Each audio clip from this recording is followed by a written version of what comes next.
Sa ngalan ng Ama, ng Anak, at ng Espiritu Santo. Amen. Sumainyo ang Panginoon. At sumayo rin. Mga kapatid, tinipon tayo bilang kaanib ng angka ng Diyos upang sama-sama tayo mag-alay at magpasalamat sa Kanya sa pamamagitan ng ating mahal na Pong Jesus Nazareno. Tayo'y tinawag ng Diyos maging isang simbahan, maging isang pamilya, upang sama-sama nating pakinggan ng Kanyang salita at isabuhay ito upang tayo'y maging tunay na saksi sa mundo. Upang tayo'y maging marapat gumanap sa banal na pagdiriwang, aminin natin ang ating mga kasalanan at humingi tayo ng tawad sa Diyos.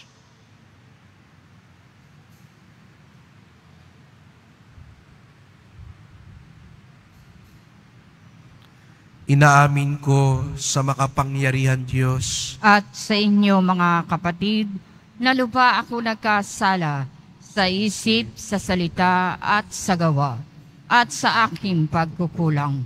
Kaya isinasamo ko sa mahal na Birheng Maria, sa lahat ng mga anghel at mga banal, at sa inyo mga kapatid, na ako'y ipanalangin sa Panginoong ating Diyos. Kawan tayo ng makapangyarihan Diyos, patawarin tayo sa ating mga kasalanan at patnubayan tayo sa buhay na walang hanggan. Amen.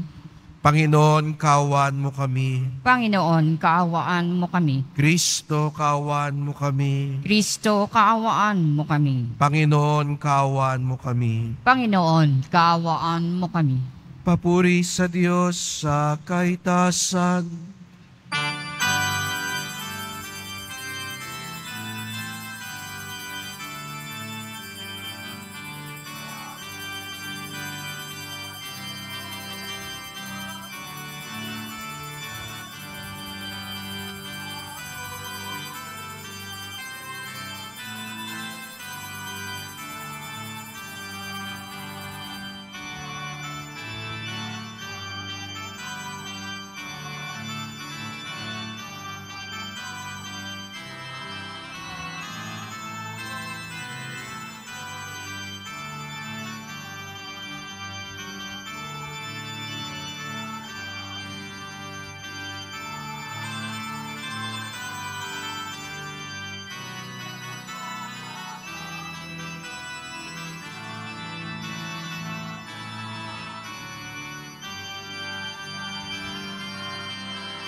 Manalangin tayo.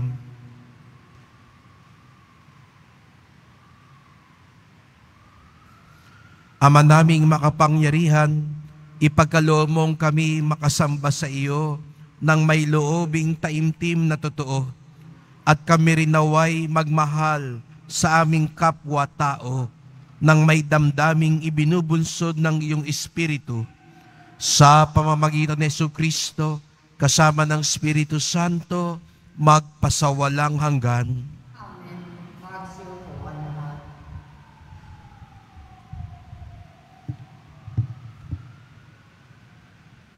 Pagbasa mula sa aklat ng Deuteronomio. Sinabi ni Moises sa mga tao, "Mula sa inyo, pipili ang Panginoon ng propetang tulad ko. Siya ang inyong pakikinggan. Ito'y katugunan sa hiling ninyo sa Panginoon nang kayo'y nagkatipon sa Horeb. Ang sabi ninyo, huwag mo nang iparinig uli sa amin ang tinig ng Panginoon, ni ipakita pa ang kakilakilabot na apoy na ito, pagkat tiyak na mamamatay kami." Sinabi naman niya sa akin, "Tama ang sabi nila. Kaya pipili ako ng propetang tulad mo.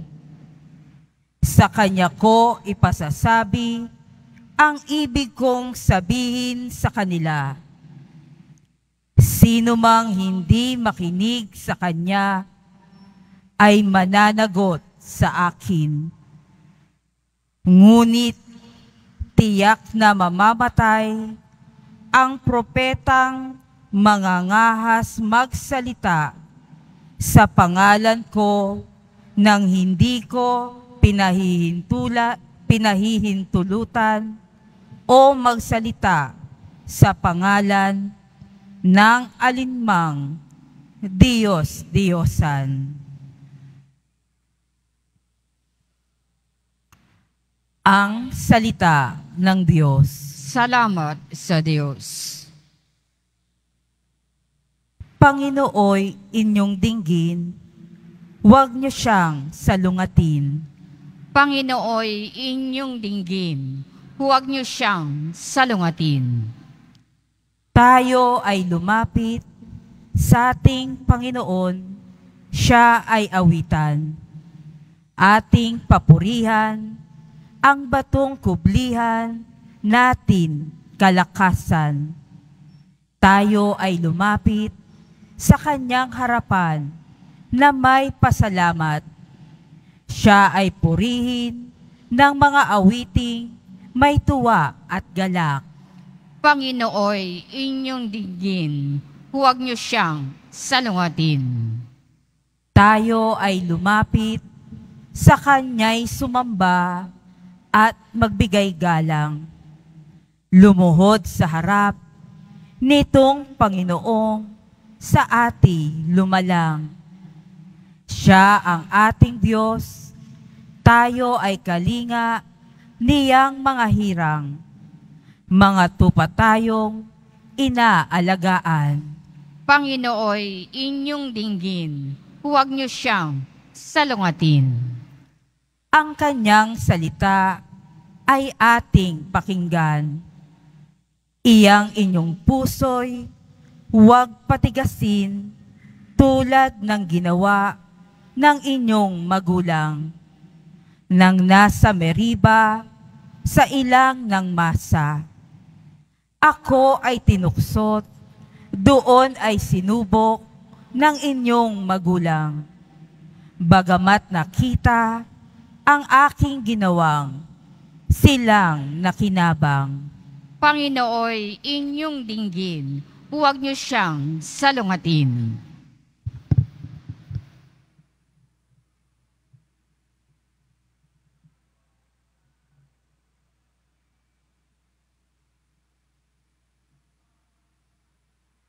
Pagbasa mula sa unang sulat ni Apostol San Pablo sa mga taga-Korinto.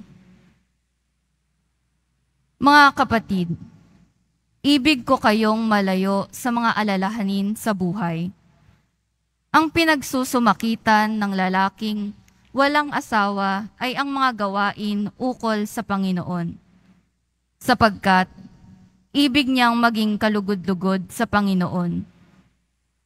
Ngunit ang pinagsusumakitan ng lalaking may asawa ay ang mga bagay ng sanlibutang ito, sapagkat ibig niyang makapagbigay lugod sa kanyang asawa.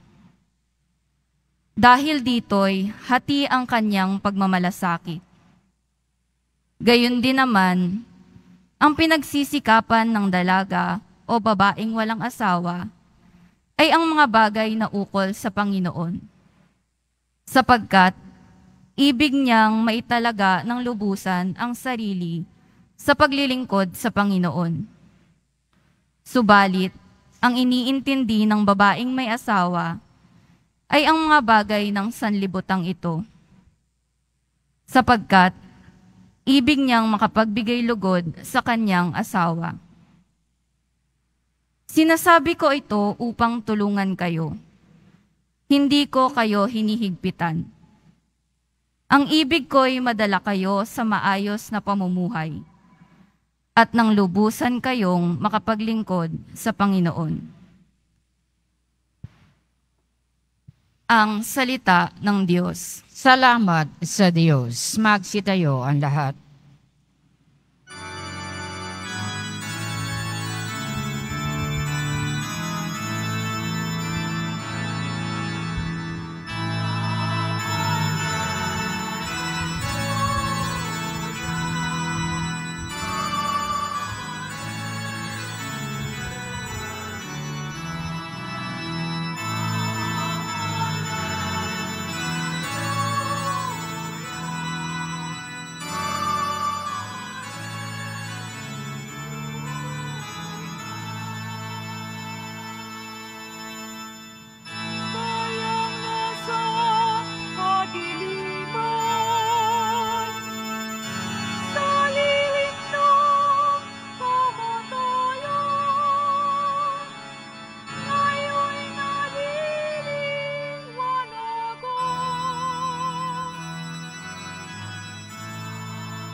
Sumainyo ang Panginoon. At sumayo rin. Ang mabuting balita ng Panginoon ayon kay San Marcos. Papuri sa iyo, Panginoon. Noong panahong iyon, si Jesus at ang mga alagad ay nagpunta sa Capernaum. Nang sumunod na araw ng pamamahinga, ay pumasok si Jesus sa sinagoga at nagturo. Namangha ang mga tao sapagkat nagturo siya sa kanila na parang isang may kapangyarihan at hindi tulad ng mga eskriba. Bigla namang pumasok sa sinagoga ang isang lalaking inaalihan ng masamang espiritu at sumigaw, "Ano ang pakialam mo sa amin, Jesus na taga Nazaret? Naparito ka ba upang puksain kami? Kilala kita. Ikaw ang banal na mula sa Diyos." Ngunit iniutos ni Jesus sa masamang espiritu, "Tumahimik ka, lumabas ka sa kanya." Pinapangisay na masamang espiritu ang tao at sumigaw na lumabas. Nanggigilalas ang lahat, kaya't sila'y nagtanungan, "Ano ito? Bagong aral?"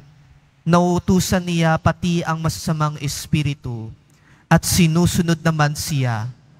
At mabilis na kumalat sa buong Galilea ang balita tungkol kay Jesus. Mga kapatid, ang mabuting balita ng Panginoon. Pinupuri ka namin, Panginoong Heso Kristo. Magsiupo ang lahat.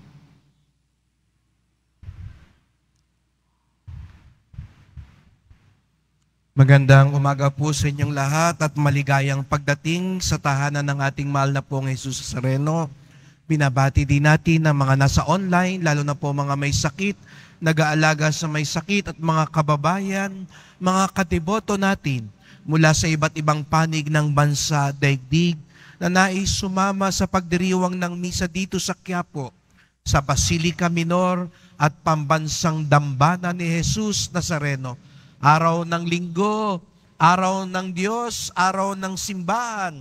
At tayong lahat narito dahil tinawag tayo ng Diyos, mahal tayo ng Diyos.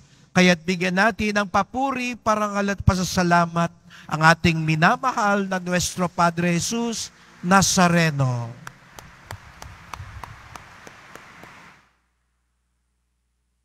Sa linggong ito ay may napakahalagang paalala sa atin si Jesus Nazareno. Narinig natin sa Ebanghelyo, araw ng pamamahinga, parang linggo, araw ng Diyos. Nasaan daw si Jesus Nazareno? Nasa sinagoga, isang banal na lugar. Banal na araw, banal na lugar, at hindi natin maitatanggi si Jesus Nazareno ang kabanal-banalan sa lahat. Pansinin po ninyo, puno ng kabanalan, banal na araw, banal na lugar, at banal si Jesus. Ngunit, hindi ba kayo nagtataka? Sa gitna ng maraming kabanalan, may sumulpot, isang lalaking inaalihan ng masamang espiritu. Ang dami na ngang banal, may demonyo pa rin. Kaya paalala sa atin, nariyan lagi ang demonyo. Nariyan lagi ang masama. Minsan kasi akala natin, pag nasa simbahan ako, nasa isang banal na lugar ako. Tandaan nyo yung Ebanghelyo, nasa sinagoga sila, banal na lugar, nandun din ang demonyo. Kaya, tanganan nyo yung bag nyo. Baka akala nyo, anghel lahat ng nandito sa simbahan ngayon. Tignan nyo yung pitakan nyo. Tignan nyo nga yung katabi nyo. Mukha ba siyang anghel o inaalihan? Isang katotohanan na hindi natin maitatago ang sarili natin sa tukso at masama. Naalala ko po, nung ako'y papasok sa seminaryo, nagpunta ako sa kura ko at sabi ko, papasok po ako sa seminaryo. At sabi niya sa akin, kung inaakala mo na sa pagpasok mo sa seminaryo, mga anghel ang makakasama mo, mas maraming tukso, mas maraming demonyo pagpasok mo sa loob ng seminaryo. Kaya huwag tayo magtaka. Minsan kasi nangihina ang loob natin. Father, bakit naman kung kailan nagdedebosyon ako? Kung kailan naman mas madalas ako magsimba? Kung kailan naman naglilingkod ako sa Diyos? Para naman doon dumami ang tukso. Para naman doon dumami yung mga masasamang nakikita ko. Sapagkat mas lalo tayong lalapitan, aatakihin at guguluhin pag lumalapit tayo sa Diyos. Kaya nga nakita sa Ebanghelyo ngayon, banal na araw, banal na lugar, at banal na Diyos, pero nandyan pa rin ang demonyo, ang masama. Kaya huwag tayo magtaka, huwag tayo manghina ang loob. Father, kung kailan ako gumagawa ng mabuti, bakit parang dumadami ang pagsubok sa buhay ko? Father, bakit naman kung kailan ako naglilingkod, kung kailan ako tumutulong, bakit mas lalong nahihirapan ang buhay ko? Sapagkat iyon ay bahagi ng ating pagsunod kay Jesus Nazareno. Pero wag tayo manghina ng loob. Opo, naglipa na ang masama. Nariyan lagi ang tukso. Pero higit sa lahat, nariyan din si Jesus Nazareno. Nariyan din ang Diyos. Sa unang pagbasa, sinabi sa atin ang propesiya, may darating pa higit kay Moises. Sa lumang tipan, si Moises na ang pinakadakila, ang pinakamakapangyarihan. Pero sinasabi ng Diyos, may darating pa higit kay Moises. At sino yon? Si Jesus Nazareno. Sapagkat ang kanyang salita ay makapangyarihan. Ang kanyang salita ay lumilikha. Ang kanyang salita ang nagpapalayas ng mga masasama. At ito ang ating panghahawakan. Opo, mga kapatid, totoo, malakas ang mga tukso. Nasa paligid natin ng masama. Kahit na gumagawa tayo ng mabuti, kahit na halos kalapit na natin ang Nazareno. Pero tandaan natin, bagamat sila'y narito sa paligid, maaari namang nasa puso natin si Jesus Nazareno. Lalo na kung ang salita niya ang manunuot sa atin. Hindi salita ng ibang tao. Hindi ang salitang panukso ng demonyo. At mag-iingat tayo, mga kapatid. Kung napansin ninyo, papaano manukso ang demonyo? Napansin niyo yung sinabi ng demonyo? Kilala kita. Ikaw si Jesus Nazareno. Ikaw ang banal na mula sa Diyos. Pansinin po ninyo yon.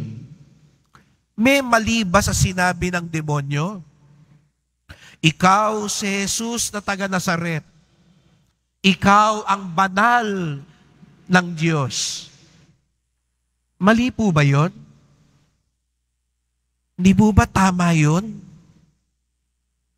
Ganun kagaling ang demonyo. Gumagamit siya ng mga kalahating katotohanan bago niya isingit ang kasinungalingan at tukso niya. Mula pa kay Adan at kay Eva, hindi na nagbago ang strategy ng demonyo ni Satanas. Isinisingit niya ang totoo bago niya ipasok ang kasinungalingan. Kaya madali tayong mapaniwala. Kaya dapat mas lalo nating pakinggan ang salita ni Jesus. Mas lalo tayong maging mapanuri. Kaya sasabihin halimbawa ng demonyo, naghihirap ka na. Kaya pwede ka nang kumupit. Yung unang sinabi niya, totoo naman talaga, naghihirap ka. Pero nung susunod niya, kaya kumupit ka na lang. Maraming pamamaraan ng demonyo. Ikaw naman ang nasa taas. Kaya diktahan mo na lang. Ikaw lang ang masusunod. Tama yung una. Pero yung pangalawa, yung itutukso niya sa'yo, yon ang kasinungalingan. Gutom ka naman eh. Dumoble ka na ng kuha. Okay lang yan. Kasi gutom ka naman eh. Tama naman, gutom ka. Pero hindi tama yung dumoble ka. Lalo na sinabi naman, isa-isa lang ang kuha. Ganoon gumawa ang demonyo. Ikaw naman ang naghirap dyan eh. Kaya okay lang. Kamkamin mo na ang lahat. Mahal mo naman yung taong yan eh. Sige na. Kunin mo na ng paspasan yan. Walang kwenta naman yung mga taong yan eh. Patayin na lang natin. Lipulin na lang natin. Pansinin po ninyo ang tukso. Gumagamit ng kalahating totoo bago isingit ang masama at kasinungalingan. Kaya ipagdasal natin na maging matalas ang ating pandinig. Sasabihin ni Jesus sa Nazareno, naghihirap ka, pero sasamahan kita. May pagsubok ka, tutulungan kita. Maraming bagyo sa buhay, ako ang kapayapaan mo. Ako ang lakas mo. Ang hirap magbago. Kaya sabihin sa ng demonyo, mahirap magbago. Uulitin mo naman uli yan. Kaya wag ka na. Wala kang pag-asa. Ganyan ka na talaga. Pero ang sabi ni Jesus sa Nazareno, oo, mahirap magbago, pero pagtsatsagaan kita. Patatawarin kita. Magbalik ka lang lagi. Hindi ako magsasawa sa iyo.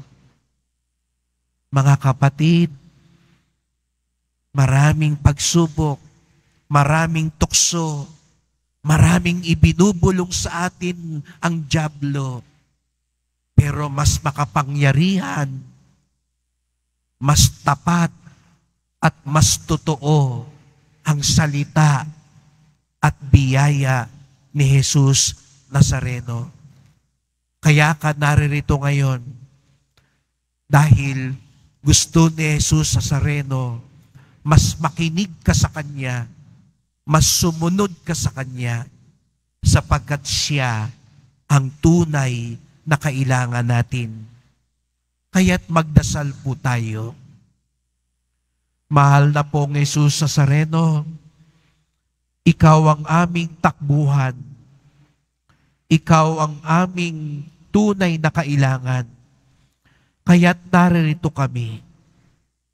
Minsan, sa paglapit namin sa inyo, sa paglilingkod namin sa inyo, mas lalo kaming binabayo ng tukso at pagsubok.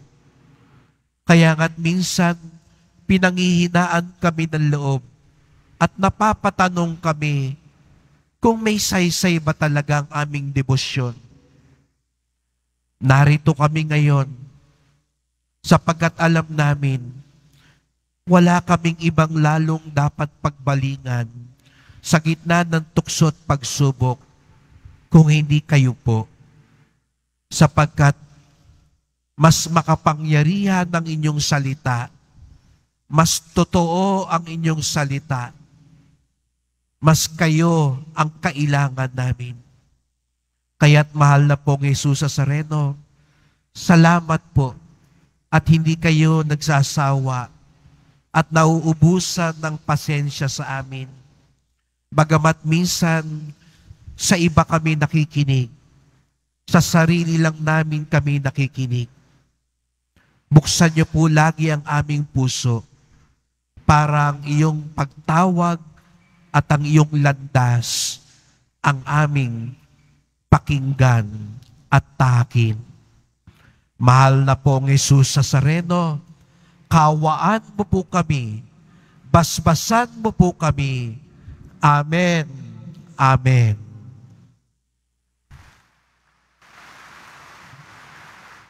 Magsitayo ang lahat. Sumasampalataya ako Sa Diyos samang makapangyarihan sa lahat, na may gawa ng langit at lupa. Sumasampalataya ako kay Hesukristo, iisang anak ng Diyos, Panginoon nating lahat. Nagkatawan tao siya, lalang ng Espiritu Santo. Ipinanganak ni Santa Maria ang Birhen, pinagpakasakit ni Poncio Pilato, ipinako sa krus, namatay, inilibing, nanaog sa kinaroroonan ng mga yumao, nang may 3 araw na buhay na maguli, umakyat sa langit, naluluklok sa kanan ng Diyos amang makapangyarihan sa lahat. Doon magmumulang paririto at huhukom sa nangabubuhay at nangamatay na tao. Sumasampalataya naman ako sa Diyos Espiritu Santo, sa banal na simbahang katolika, sa kasamahan ng mga banal, sa kapatawaran ng mga kasalanan, sa pagkabuhay na muli na nangamatay na tao, at sa buhay na walang hanggan. Amen. Minamahal ko mga kapatid, dumalangin tayo sa Diyos Ama na bigyan tayo ng panibagong buhay kay Kristo, ang salitang nagkatawang tao, na siyang dumating upang magpagaling, magpatawad, at ialay ang kanyang buhay para sa lahat. Ang ating tugon, Panginoon, buhay na salita, dinggin mo ang aming panalangin. Panginoon, buhay na salita, dinggin mo ang aming panalangin. Patuloy nawang manguna ang Santo Papa, mga obispo, mga pare, mga diakono, at mga relihiyoso sa pagpapalaganap ng salita ng Diyos sa pamamagitan ng taimtim na pagbabasa at pagsasabuhay nito. Manalangin tayo. Panginoon, buhay na salita, dinggin mo ang aming panalangin.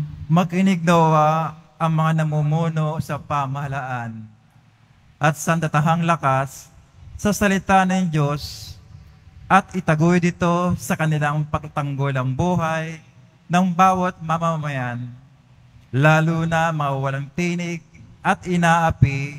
Manalangin tayo. Panginoon, buhay na salita, dinggin mo ang aming panalangin. Pahalaga nawa ng kabataan ang kanilang oras at buhay at gugawin nawa nila ang kanilang mga malayong sandali sa pakikinig, pagbabasa at pagbabahagi ng salita ng Diyos. Manalangin tayo. Panginoon, buhay na salita, dinggin mo ang aming panalangin. Magdulot nawa ang salita ng Diyos ng lakas at pag-asa sa mga nagdadalamhati, mga dokha, mga may sakit at may kapansanan at iba pang mga nagdurusa. Manalangin tayo. Panginoon, buhay na salita, dinggin mo ang aming panalangin. Naway mabatid natin ang ating kakulungan sa pangangalaga at pagsasalang-alang-alang sa ating pangkahalatang tirahan at sa mga kasama nating tumitira dito upang tayo maging mas mapag-aruga at maunawain. Manalangin tayo. Panginoon, buhay na salita, dinggin mo ang aming panalangin. Tahimik nating idulog sa Diyos ang iba pa nating kahilingan.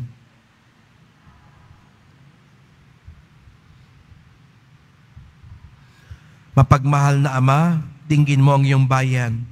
Bigyan mo kami ng lakas at tapang na tanggapin ang iyong paanyayang ipahayag ang paghahari mo sa pamamagitan ng aming salita at gawa, alang-alang kay Kristong aming Panginoon. Amen. Magsiupo ang lahat.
Magsitayo ang lahat.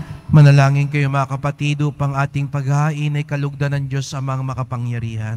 Tanggapin nawa ng Panginoon itong paghahain sa iyong mga kamay, sa kapurihan niya at karangalan, sa ating kapakinabangan at sa buong sambayanan niyang banal. Ama naming lumikha, ang mga alay na ngayon aming inihanda sa hapag na ito ng iyong dambana ay iyong tanggapin at gawaran ng pagpapala upang magpagsaluhan namin ang kaligtasan mong ginawa sa pamamagitan ni Jesucristo kasama ng Espiritu Santo magpasawalang hanggan. Amen. Sumainyo ang Panginoon. At sumayo rin. Itaas sa Diyos ang inyong puso at diwa. Itinaas na namin sa Panginoon. Pasalamatan natin ang Panginoong ating Diyos. Marapat na siya ay pasalamatan. Ama naming makapangyarihan, tunay ngang marapat na ikaw ay aming pasalamatan sa pamamagitan ni Jesucristo naming Panginoon. Siya ay naging kapwa naming maasahan upang may mangunang umako sa pananagutan dahil hangad mong magbago ang kinamias ng pagkakanya-kanya ng sangkatauhan. Bunga ng pagtitiis, siya ay nanaig at ang kamatayan ay kanyang nalupig. Kaya't siya ang aming daan para aming masapit ang iyong tapat at maasahang pag-ibig. Kaya kaisa ng mga anghel nagsisiawit ng papuri sa iyo nang walang humpay sa kalangitan, kami nagbubunyi sa iyong kadakilaan.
Magsiluhod ang lahat.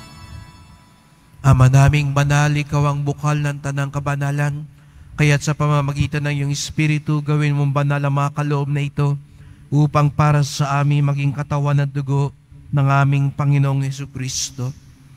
Bago niya pinagtiis ang kusang loob na maging handog, hinawakan niya ang tinapay, pinasalamatan kanya, pinaghati-hati niya iyon, iniabot sa kanyang mga alagad at sinabi, "Tanggapin ninyong lahat ito at kanin. Ito ang aking katawan na ihahandog para sa inyo."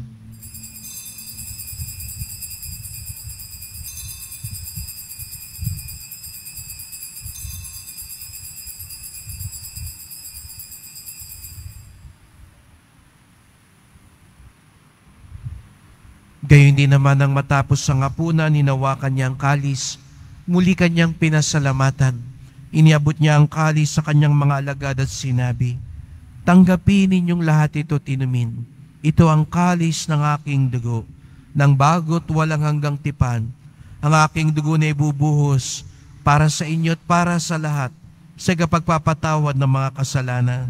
Gawin niyo ito sa pag-alala sa akin."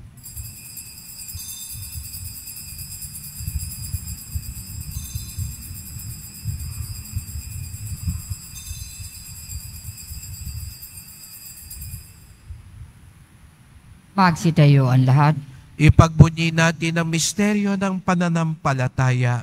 Si Kristo'y namatay, si Kristo'y nabuhay, si Kristo'y babalik sa wakas ng panahon. Ama, ginagawa namin ngayon ang pag-alaala sa pagkamatay at muling pagkabuhay ng iyong anak. Kaya tinalay namin sa iyo ang tinapay nagbibigay buhay at ang kalis na nagkakaloob ng kaligtasan. Kami nagpapasalamat dahil kami yung minarapat na tumayo sa harap mo para maglingkod sa iyo. Isinasamo namin kaming magsalo-salo sa katawan at dugo ni Kristo ay mabuklod sa pagkakaisa sa pamamagitan ng Espiritu Santo. Ama, lingapin mo ang iyong simbahang laganap sa buong daigdig. Puspusin mo kami sa pag-ibig, kaisa ni Francisco na aming Papa, ni Jose na aming Obispo, at ng Tanang Kaparian. Alalahanin mo rin ang mga kapatid naming nahimlay, na may pag-asang sila'y muling mabubuhay, gayon din ang lahat ng mga pumanaw. Kawan mo sila't patuloyin sa iyong kaliwanagan. Kawan mo pagindapating kaming lahat na makasalo sa iyong buhay na walang wakas. Kaisa ng mahal na Birheng Maria, Ina ng Diyos, ng kabiyak niyang pusong si San Jose, ni San Juan Bautista, at lahat ng mga banal na namuhay dito sa daigdig ng kalugod-lugod sa iyo, maipagdiwang nawa namin ang pagpupuri sa ikararangal mo sa pamamagitan ng iyong anak na aming Panginoong Hesukristo. Sa pamamagitan ni Kristo, kasama niya at sa Kanya, ang lahat ng parangal at papuri ay sa iyo, Diyos Amang makapangyarihan, kasama ng Espiritu Santo, magpasawalang hanggan.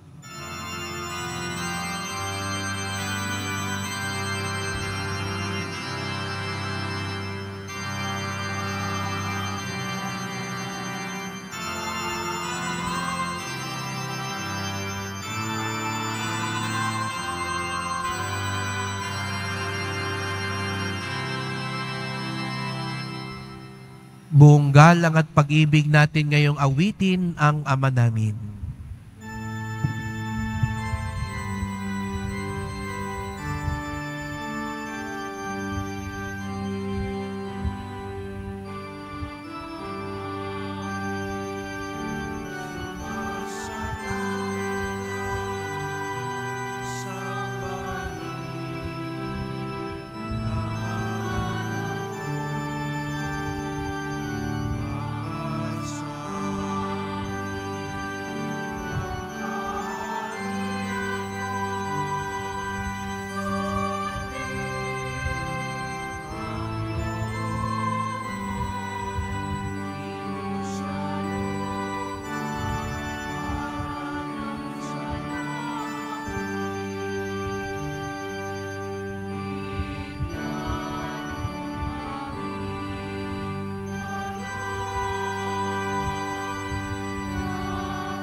Sa magkakasala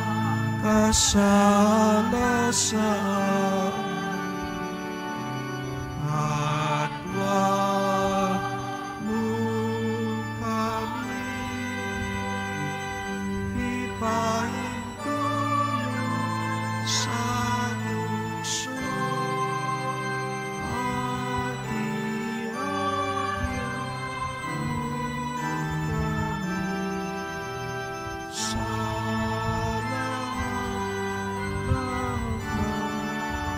sa hinihiling namin kami adya sa lahat na masama, pagkalooban ng kapayapaan araw-araw, iligtas sa kasalanan, ilayo sa lahat ng kapahamakan, samantalang aming pinananabikan ang dakilang araw ng pagpapahayag ng tagapagligtas naming si Jesucristo. Sapagkat iyo ang kaharian at ang kapangyarihan at ang kapurihan magpakailanman. Amen. O Panginoong Jesucristo, sinabi mo sa iyong mga apostol at ngayon sinasabi mo sa amin lahat dito, kapayapaan ang iniiwan ko sa inyo, ang aking kapayapaan ay binibigay ko sa inyo. Tunghayan niyo pong aming pananampalataya, huwag pong aming mga kasalanan. Patawad po kung napapaniwala kami ng mga tukso at masasama.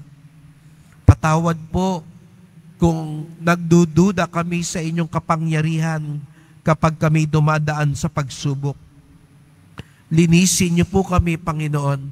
Pagkalooban kami ng kapayapaan at pagkakaisa ayon sa iyong kalooban, kasama ng Espiritu Santo, magpasawalang hanggan. Amen. Ang kapayapaan ng Panginoon ay laging sumainyo. At sumayo rin. Magbigayan kayo ng kapayapaan sa isa't isa.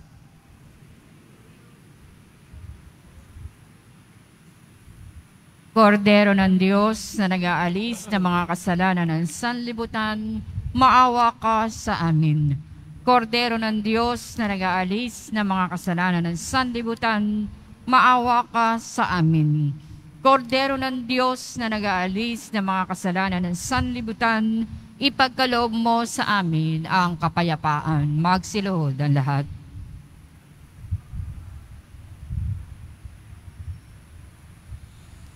Narito ang ating Panginoong Hesukristo, ang kataas-taasan, ang pinakamakapangyarihan sa lahat.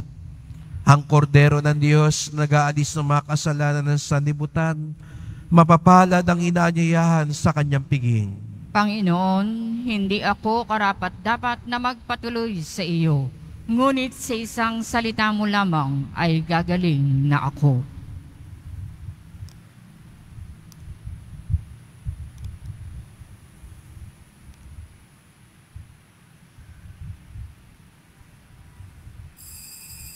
Para sa lahat ng tatanggap ng banal na komunyon, sasagot po tayo ng amen pagkasabi ng pari o ng lay minister ng katawan ni Kristo at isubo agad sa bibig bago umalis sa harapan ng pari o lay minister. Sumunod po tayo. Maraming salamat po.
Panawagan, ang lahat po ay inaanyayahan, lalo na po ang mga ministry, organization, HDN at mga samahan ng ating simbahan sa darating na January 29, 2024, Lunes, sa ganap na ikalawa ng hapon, para sa pagdiriwang ng banal na misa at maringal na pagpapahayag ng Menor Basilica ni Jesus Nazareno bilang Menor Basilica at Pambansang Dambana ni Jesus Nazareno.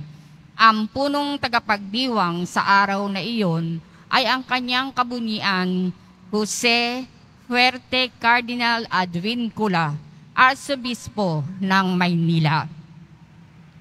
Sa lahat po ng mga lumang palaspas na ginamit nung linggo ng palaspas, maaari nyo na pong dalhin sa simbahan ang mga ito. Ito po ay susunugin sa darating ni February 13, 2024, Martes, bago ang Miyerkules ng Abo sa February 14, 2024. Inihahandog po ng simbahan ng Quiapo ang Nazareno Medallion. Ito po ay nagkakahalaga ng 20 pesos. Ito po ay mabibili lamang sa ating Parish Finance Office. Ang malilikom po na pondo ay gagamitin sa pagsasaayos ng ating Adoration Chapel at Baptistry.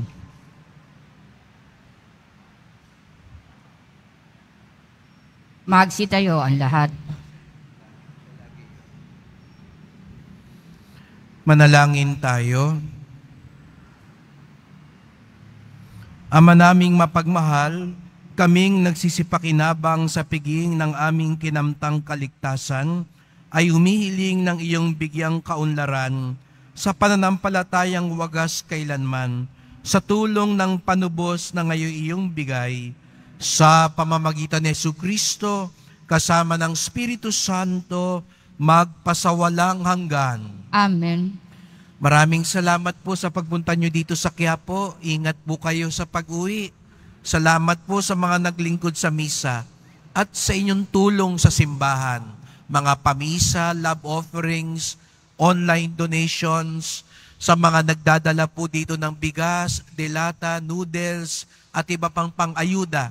Ang debosyon natin sa Poong Nazareno ay nagtuturo sa atin magmalasakit sa ating kapwa. Bukas po ay makasaysayan na araw sa kasaysayan ng simbahan ng Quiapo. Pupunta po rito ang mga obispo ng Pilipinas upang sama-samang pasinayaan ang pagdedeklara ng simbahan ng Quiapo bilang pambansang dambana ni Jesus Nazareno. Isang pagpaparangal sa ating mahal na Poon. Kaya nga, bilang mga deboto, ito sana'y maging hudyat na dalisayin natin ang ating debosyon. Kung sisikat man ang traslasyon, ito'y pasikati natin dahil ipapakita natin ang pagkakaisa, ang pagmamahalan at tunay na pananampalataya ng mga deboto ni Jesus Nazareno. Gawin natin ang simbahan ng Quiapo na sentro, hindi lang ng debosyon, kung hindi sentro ng awa, pagmamahalan at pagkakaisa. Kaya't magpasalamat tayo sa Panginoon. At kung kayo magawi dito bukas, alas 2 ng hapon, samahan niyo po kami sa makasaysayan at napakabiyayang okasyon na ito. Kaya't bigyan natin uli, pasalamatan natin ng mahal na Poon na laging nagsasabi sa atin, sa gitna ng mga tukso, sa gitna ng mga pagsubok, naririto siya sa atin. Kaya't parangalan natin ang ating mahal na Poong Jesus Nazareno.